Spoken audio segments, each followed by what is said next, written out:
welcome to Moral Side of the News, our weekly discussion where we talk about today's top local, national, and world stories from a religious, moral, and ethical point of view. I'm Sean Kilen with the WHAS Crusade for Children, and I'm joined today, as always, by a distinguished panel of local religious leaders. Father Joe Graffis, Archdiocese of Louisville, Reverend Dr. George Wasson, Faith Point Church, Reverend Sally McClain, Christian Church Disciples of Christ, Rabbi Stan Miles, Louisville Melton School, and Reverend Dr. Kilen Gray, Creative Spirits Behavioral Health. We begin this week with DOGE and the new administration's efforts to find efficiencies and reduce the size of the federal government.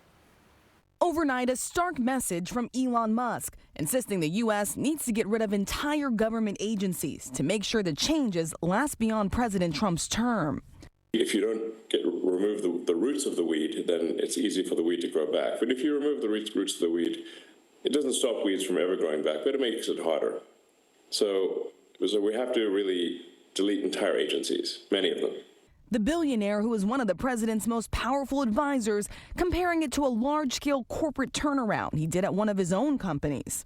It's like a big company, like a big corporation, American Incorporated. And just like with Twitter, there was a lot of stuff that was being done that was unnecessary. The president has directed Musk and his team to significantly cut staffing and limit hiring across all federal agencies. We have to make our government smaller, more efficient, more effective, and a lot less expensive. This morning, the White House closing its buyout offer to some 2 million federal workers, with the choice to resign now or run the risk of being fired. A judge clearing the way for the program to move forward. The White House press secretary calling the decision the first of many legal wins for the president. But the judge did not weigh in on whether the program is legal, instead arguing the unions that brought the lawsuit don't have standing because they are not directly impacted, stating this is not sufficient. Those unions argue the president has no authority to make such an offer, but Trump telling me this week the Americans who opted in will be paid. Can you personally guarantee that the workers who opt in to resign now will be paid through September? They'll get their money, but they're getting a good deal. They're getting a big buyout. Amid questions about transparency, Musk and his team have started to provide sporadic, sometimes vague updates about cuts to federal programs on a government website, which also directs Americans to the social media platform X, which Musk owns. One tab on the website states, receipts coming soon, no later than Valentine's Day. So, panel, I'll turn to you from a moral and ethical standpoint. How do you, as religious leaders, interpret and respond to the efforts that this administration is doing to fight waste, fraud, and corruption, as they say, in the federal government, and what principles of faith and justice should guide our perspective on these initiatives? Well, I have a question that I haven't seen yet, what the cost would be for the president and his wife to go to the Super Bowl and all the security entailed. Has anybody seen a price tag on that? Because if we're cutting expenses, why should that be allowed? Amen. I know it had to cost millions of dollars to have that sort of security. We're dealing with flesh and blood human beings with families. I'm terrified what is going to happen to millions and millions of people. I'm terrified about the agencies that we're meeting with now as we're preparing for the Crusade for Children and the grant requests.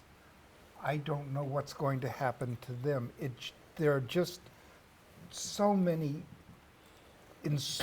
unbelievable question marks now. I can understand efficiency in government. It needs to happen. But the way it's happening with just wholesale ending the life of agencies who we have depended on as the bedrock of our society, all of a sudden one day they're there, the next day they're not. It's frightening, it's terrifying. I think one of the sad realities is that it's taken us a long time to get to this. We all recognize that we're $36 trillion in debt. $1 trillion. That's a lot of money. And as I have been monitoring and watching what's happening with Doge and just with the evaluation of where dollars are being spent and programs that are being endorsed and such, hard decisions have to be made. Last week, one of the things I thought about was that as ministry leaders, we are all charged with stewarding the resources that get put into our care. Even this week, Senator Schumer said, there is waste in government and it needs to be cut. But nobody's doing anything about it. Hard decisions? Yes. Costs? Yes. Simple answers? Not at all. But it has to begin somewhere. You do realize that the churches will be expected to pick up those who fall short. You know, those are the most vulnerable in our society. The churches will be expected to pick those people up and help pay for that. Well, so I hope you've included that in your budget. Well, I understand that, but as I've been hearing, and I've gone onto the Doge website, and I've been looking at some of the things, the programs and the things that seem to be cut, and they don't really appear to be cuts within the United States that have a significant significant part of any of our budgets here. They're cutting things like buildings that we're paying leases for that have nobody in them. They are cutting things for contracts for programs that really aren't quite aid related. Again, I think it's sad. I haven't really seen agencies and places that are going to eat into my budget in the local church or in the global church, because there seem to be a lot of programs, pottery in Morocco, tourism in Egypt, to name just a couple. Those are the things that I keep seeing. I'm not seeing or hearing about significant cuts to programs that are significant aid related, helping people in other parts as the dollars were supposed to be spent. But when you talk to nonprofit leaders locally here, you will hear that they have been cut, that their funds have been frozen. They cannot do services within the city of Kern. And I think that there's a good value on making sure that you end waste, but how you do it is a significant difference. What we don't have is transparency of even defining why what is being cut is considered waste. And a significant moral concern of mine is the false equivalence between government and corporate, that the expectation for government is to operate like a corporation. And that being the case, it would be the most immoral government you would ever hear, because one of the primary focuses of government is to care for its citizens.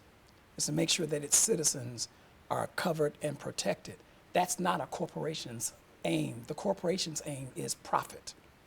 And so to be able to bring into a government context a corporate model, and this is just what we just heard from the video, that it's that the government is the big corporation, when it's the biggest false equivalence you could ever have. Government is not designed to be run as a corporation. It's designed to take care of people. Now, with the argument of our deficits, tax cuts don't solve that. But what does solve that is completely gutting the expenditures of valuable programs. I mean, cutting science, the work that scientists do to help to solve cancer. I mean, to shut down on programs that have proven themselves to be impactful upon citizens, but because someone has decided and have not given the people the reasons why they even thought things to be waste, they've decided that to be waste, and then they expect us to take their word for it because they're in the positions that they have. That's the biggest definition of empire you can have. And so I'm very concerned, not only with the people, Stan, that are going to be impacted by these decisions, which they haven't explained the full gamut of what they intend to do. It won't, the thousands of people who are being fired because they're considered to be not needed. No basis is given for that.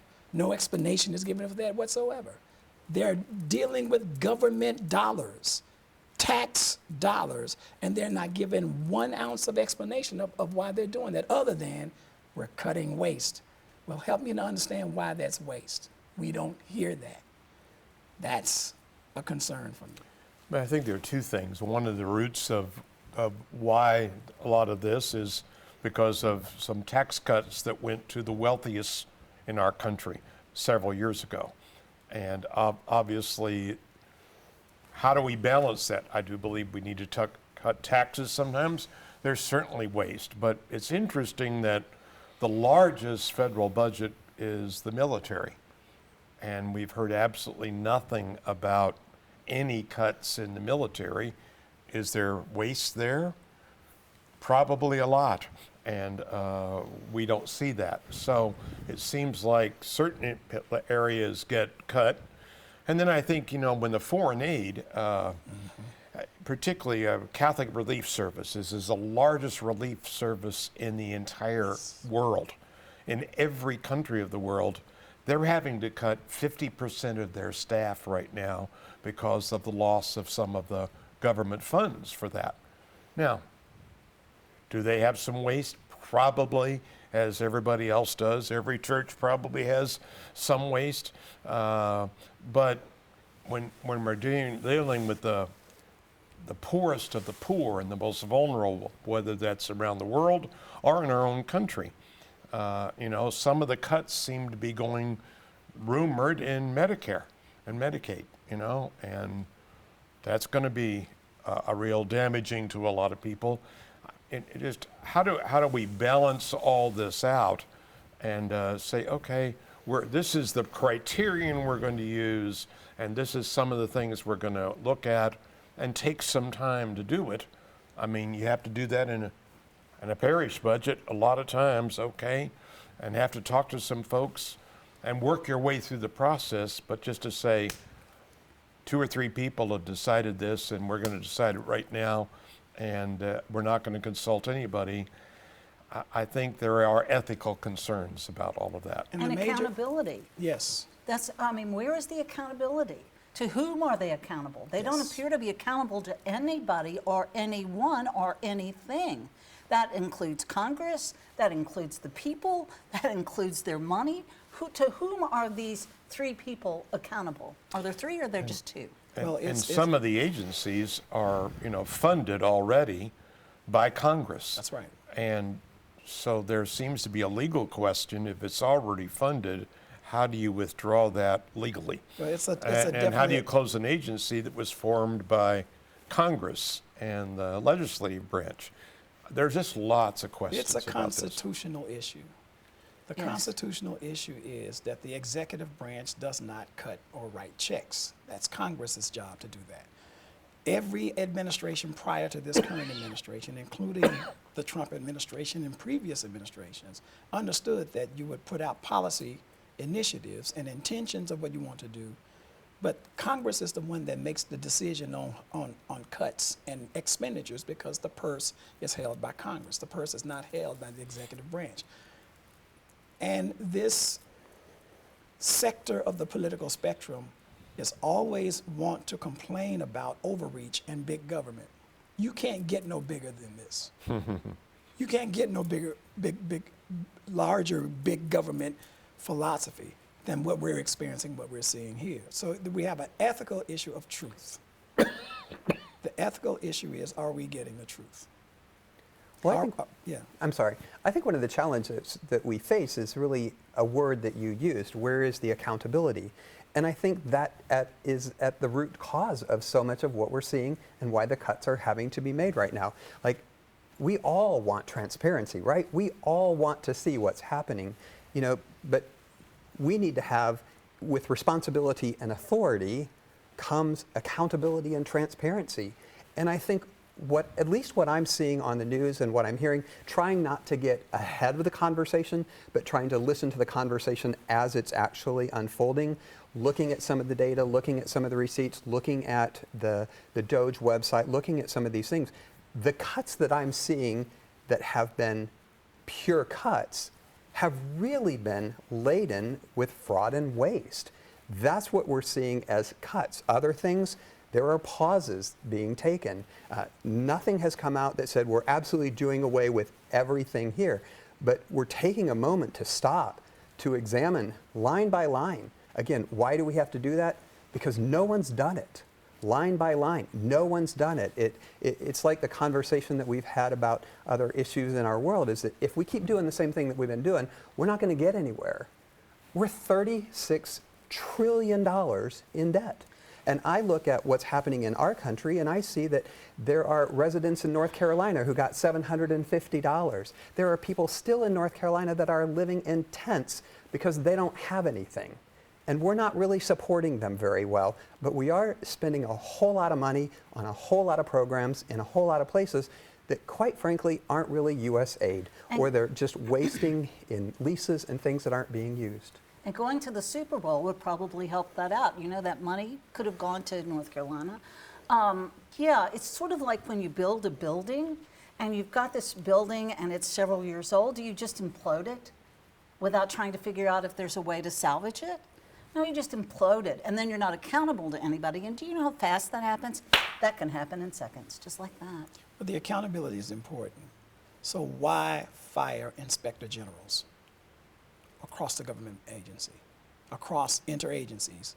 They're letting go inspector generals whose job is to ensure that any agency is accountable for what they do. Why are the people that are being let go that helps to keep government agencies honest?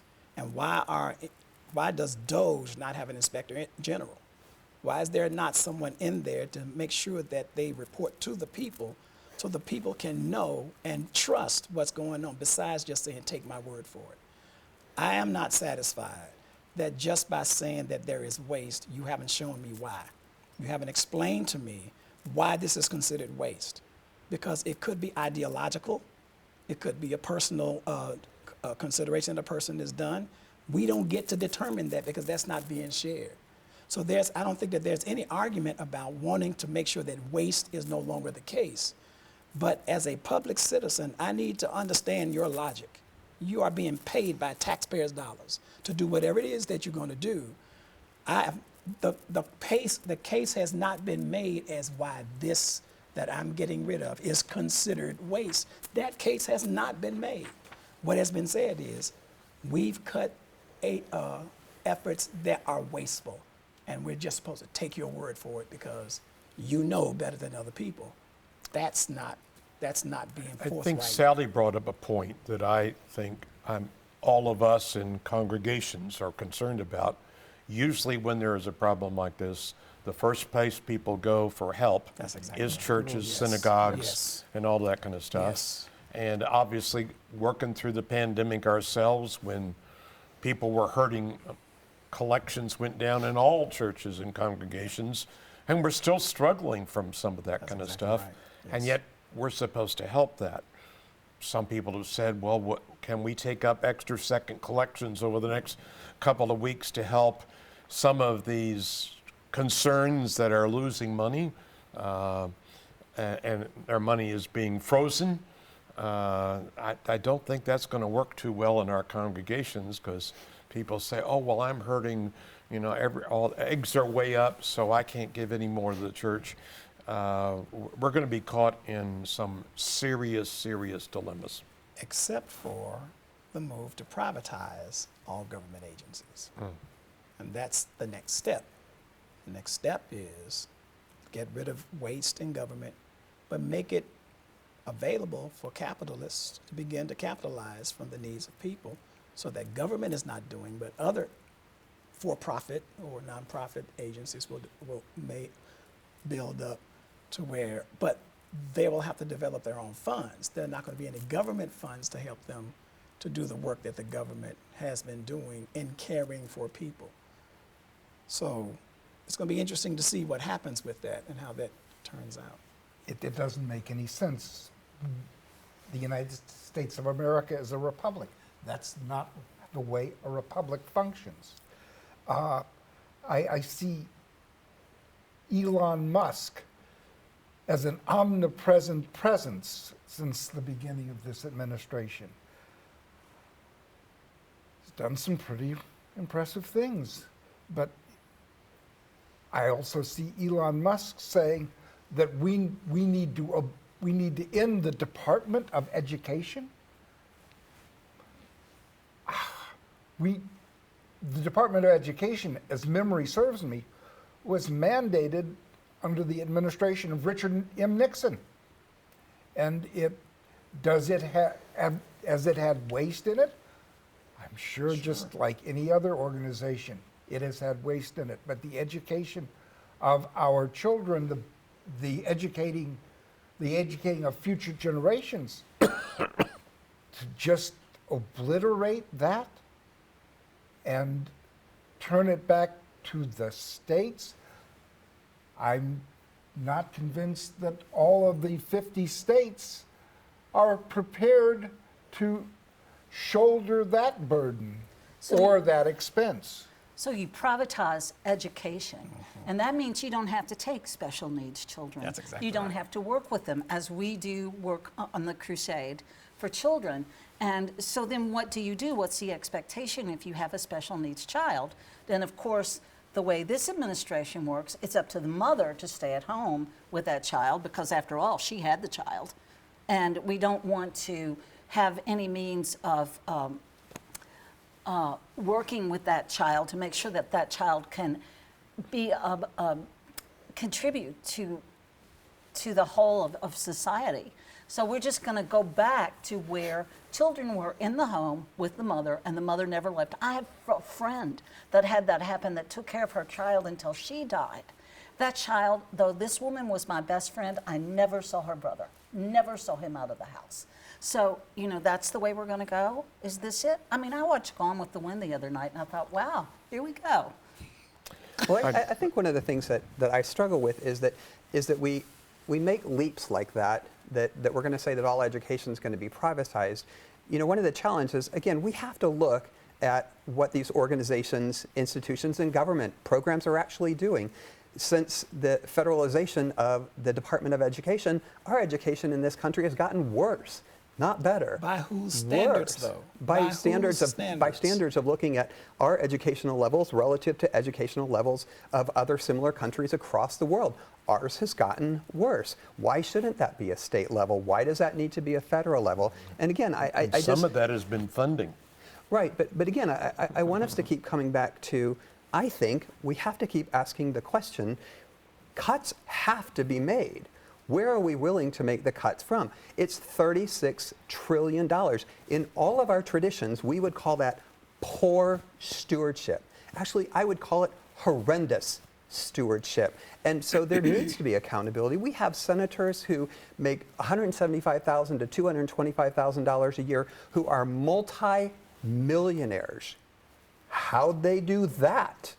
And that's on both sides of the aisle. Right. But the reality is there is something going on. So there has to be an analysis done. There has to be some reviews to see what is going on. I am a full fan of transparency. I think we should start with the senators and the representatives and cut their salaries and their health care. I think if we started there, we could do a lot more accountability. Well, we got to be fair about how we describe problems. Now, if we're going to talk about deficits, we can look back over time and see where the deficits grew based on administrations. We can look at it in recent administrations that deficits ballooned during Trump 01, ballooned beyond what it was before when he took office. So it's not just the government's inefficiency that causes deficits. There are some policy decisions that have been made by administrations on both sides of the aisle that have created this. So I think it's still draconian that the only right decision to correct the ship is just to do drastic cuts. I push against that, and I will continue to push against that, because there is a much more moral way of going across it. And the business sense is not the moral sense. And whenever we have reduced our morality to what makes business sense, we've lost our moral fiber. And that's exactly what's taking place. There's some more things that can take place than just draconian cuts. Yes, cuts have to be made, but conversations have to be had. This government is not run by one person, and the government should not go in a direction based on the dictates of one person. We don't have a dictatorship, we have a democracy. And so that means that it takes processes and it takes conversations and debates that many people don't have patience for. But it takes that in order for people to be protected and secured and not completely dismissed as if they are no longer needed. I go back to what Stan was saying at the beginning of this conversation. There are families that are going to be affected. And there is absolutely no care about what these people are going to do. They've made careers in the work that they've done to serve this country.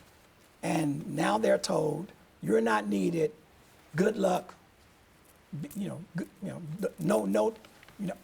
the insult of doing a buyout to just completely dismiss the service that people have made.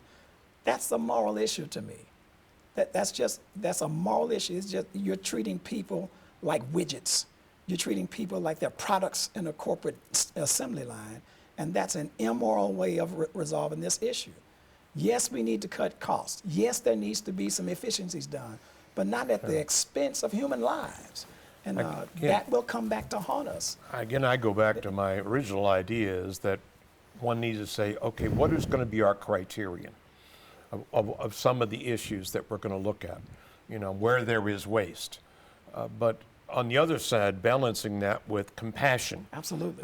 Certain Christian principles that we have. For example, one of our priests works in Cambodia right now, a dear friend of mine. He got 2 years ago, he started deaf ministry in Cambodia. There was no deaf ministry in the whole country. 30 years ago, he got from U.S. aid $250,000 a year for the last couple of years to kind of build a program where people could do this. He learned last week all those people are being pulled out of Cambodia, and the $250,000 has gone away. Now, is that waste? But we don't look at that in terms of, that's the kind of thing that, we look at the flashy stuff, but who's getting affected? And he says he's going to be leaving to come back home after 30 some odd years. He said, my program is gone. Wow. And sad. And there are people who are actually frightened. Frightened. And are we addressing that in our churches? Are we just sitting still and saying nothing? Well, we'll wait and see what happens. Because I think there is a justice component to the Christian religion. I believe strongly there is a justice component. And so, I can see it in my own church. No, we're all supposed to just get along. Everything's supposed to be even. There is no justice component, and so we don't need to bring it up. There's a justice component that we share between Judaism and Christianity. Yes, that's right. Remember the Yes. stranger, love the stranger, because you were a stranger in the land of Egypt. That's right. Well said. Great discussion. Enjoy listening to it. And we tape on Thursdays. Friday, I think there's supposed to be some announcement with a lot of transparency discussion on coming out Friday. So on Sunday, hopefully we'll have some answers there. But thanks to our panel today. Great discussion. This is what it's all about on this show. We might disagree, but at the end of the day, we're all on the same team. Have a great week.